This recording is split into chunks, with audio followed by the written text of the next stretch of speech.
Hey up YouTubers, Simon B here. Welcome back to the channel. Hope you're keeping safe out there. Garage again. These bloody KTMs. Christ, they need some maintenance, don't they? Well, sort of and not. Well, anyway, we're out last week and my mate Phil behind me says your brake light's not working, or it's on all the time.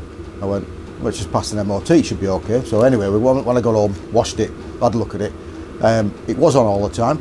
I thought it possibly could be the rubber on the front stopping it from coming back, so I put a short lever on it and I thought I might have a problem with that, with a little micro switch. Wasn't that.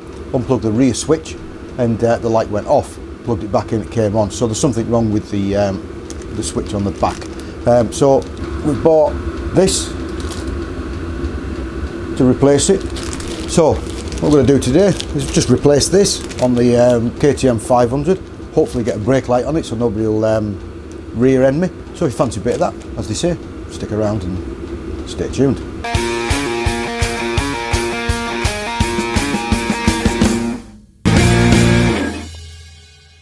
Like and subscribe. So because we ride on the road, we really need to keep it roadworthy, and there's nothing worse of having no brake light, because when you're either on the road or probably on the lane and you need to brake and somebody doesn't know you're braking, and could cause all sorts of different things. So hopefully this one will fit. It's I think it's a generic one. It's probably out of the factory, probably made in the same place where the KTM one is. I think it's 11 quid. I'll put the link down below where I got it from. Original KTMs, I think 35 quid. So I don't know if there's much difference. It's only a 2-wire. It's similar to the one that we changed on the 690. It's basically relatively straightforward. All we're going to do is take the old one out, put the new one in, and then probably have to bleed the back brake. Yeah, but I still don't know how these work, if anybody can tell me. I know it's a switch. Somebody commented on the last one. Well, it's a switch. Well, I know it's a switch, but how does it work? Does it work off hydraulically? Has it got a diaphragm inside it that clicks on and makes the contact? Is it resistance or what? I don't know. So if anybody can tell me the detail about this, I know it's a switch and it goes on and off, comment down below. Anyway, let's go on with it. First thing we need to take off is the rear master cylinder. It's held in by a couple of bolts, M8 bolts. Well, M8, no. 8mm head bolts, probably M6. These KTMs, I was just thinking then when I just got that out of the toolbox, is that all you need is an 8mm socket and a 10mm socket to fix nearly everything on these. It's weird. And I've showed you probably this before, having a T-bar, because it's only 8mm. You know, we're not talking masses of tightness, so you can undo and tighten them up with these T-bars, and it's just so much better. So it's just a little bit easier, isn't it? So it's relatively easy to get this master cylinder off. All it is two bolts here, which are two 8mm head bolts, not probably 8, they're probably M6 with 8. Don't have to take any of the plastics off. We've just took the tie wrap off the master cylinder, which holds everything together, stop it flapping about. So it's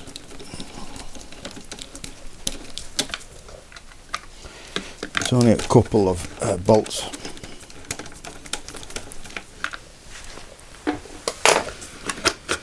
And one of the worst things that we find is that this cable is relatively wet. As you can see, it's got some considerable amount of water in it, and that's the water that came out. There you go, you can see how it's been tie wrapped there, and I think behind that, where it's been tie wrapped tightly there, it's worn and crimped itself and well, basically arced itself out. And I don't think that there's anything wrong with it. So now that I've seen all that destruction on it, so what we'll do, start this machine up.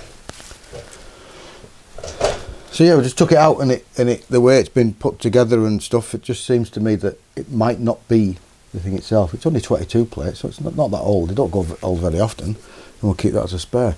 So we'll start it up, because it doesn't work without it being started. So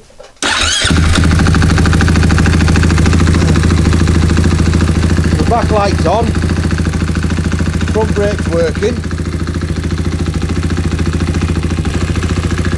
So the pin in it,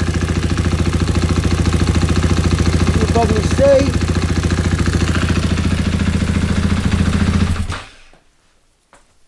Open the door, we're getting gassed out. So yeah, it's not damaged. So the part is working, but it's full of water, and I think the way that it's been tie wrapped back to the brake line has caused that problem. So, brill.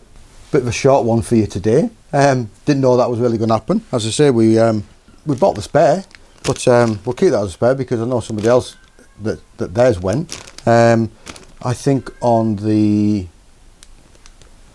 other bike that we've got here outside that you haven't seen yet, I think that might need that, and so we'll stick it on there.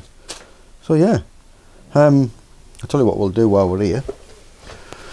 We're going to check the brake fluid in this rear master cylinder, because I've just had a look in the sight glass, and it looks a bit dark. Now this is supposed to have been through the workshop. You'd have thought that they would have changed the thing, but I don't know yet. We'll drop the top off it, and we'll see what it looks like. So get on with that then, shall we? Yeah, so it sort of depends on which way you look into it at. It's shining a light in it. It is quite clear.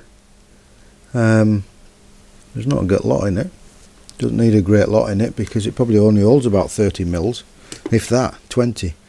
Tell you what we'll do while we're here, because we've got it all open, we might as well flush some through it, and then we know we're alright. So we'll get that done. We've probably done this before, I think somewhere about, I don't know, changing your brake fluid. A lot of it is preparation. Make sure you prepare everything before you start, because if you don't, you get yourself in a bit of a knot, and you could end up making it worse than what it was in the first place.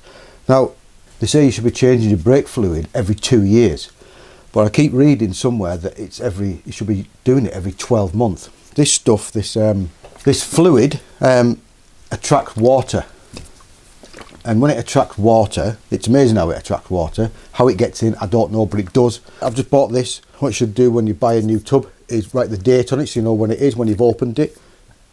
Keep it, I think they say with it opened, throw it away after 6 months if you've not used it. So only buy it in small little tubs. Don't buy it in big massive tubs because it's cheaper.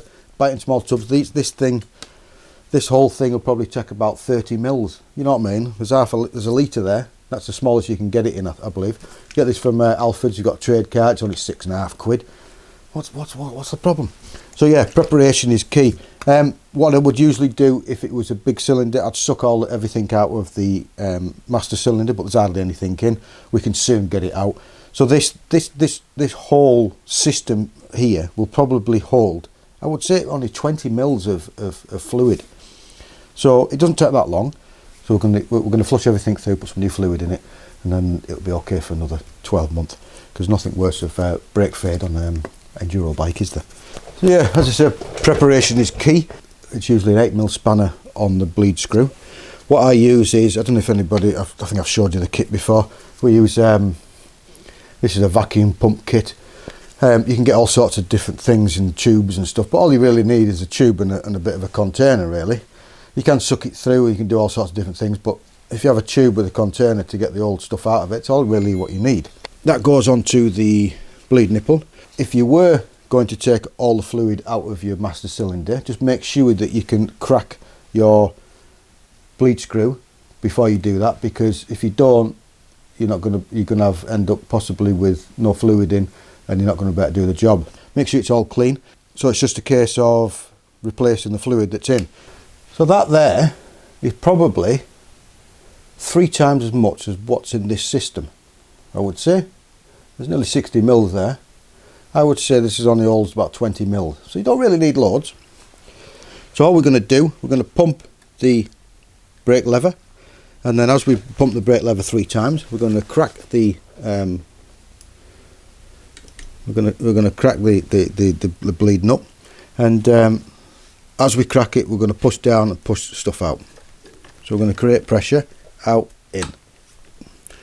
Yeah, 1, 2, 3. Let it go, shut off, and it sucks it back in. 1, 2, 3. 2, 3. And this, every pump of that in the cylinder, it's gone down nothing.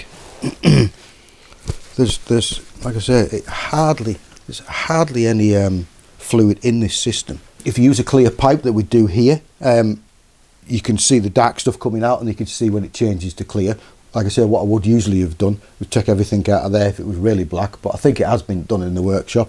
Usually if you do 3 slave cylinders full and it's done, you know, 60 mils, you're not going to use that.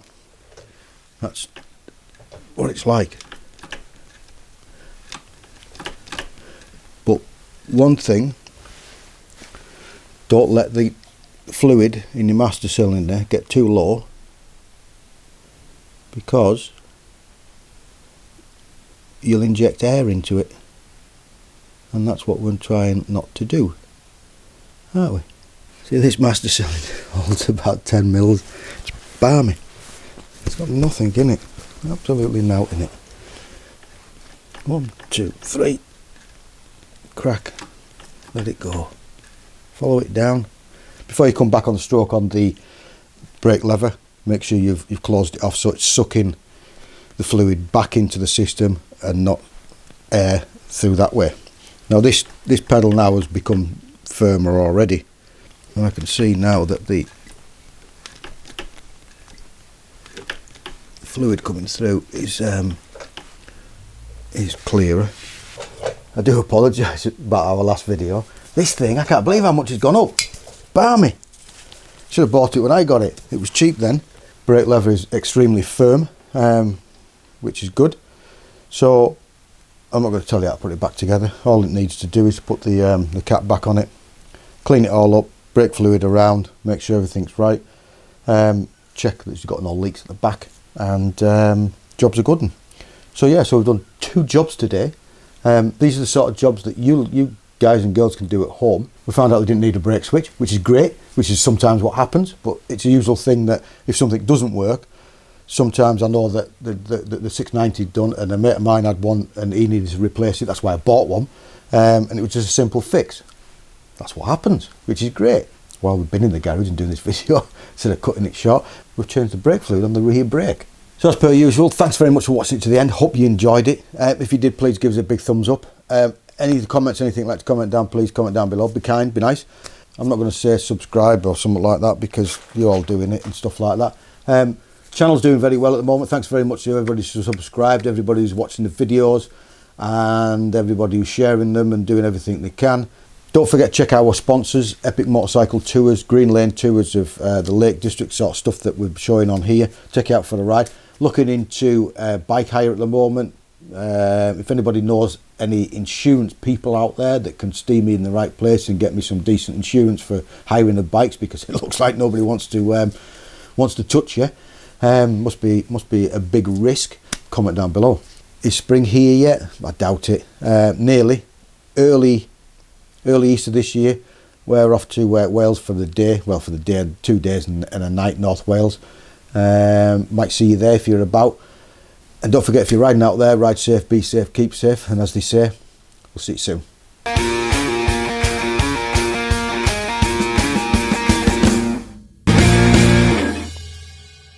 Like and subscribe.